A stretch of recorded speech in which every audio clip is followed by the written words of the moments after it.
How to redeem Google Play gift card with family link. Now, if you want to redeem your Google Play gift card with family link, you can simply open up your Google Play Store, tap your profile in the top right corner of the screen. So I'll just select this and tap on my profile from the top right hand side.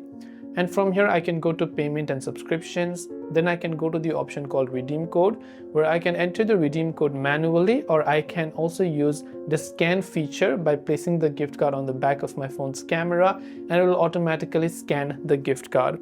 So once you've entered the gift card, you can follow the on-screen instructions to complete the redemption, because the gift card value will be added to the child's individual account balance, which they can then use for purchases according to their purchase approval settings that you have set as a family administrator.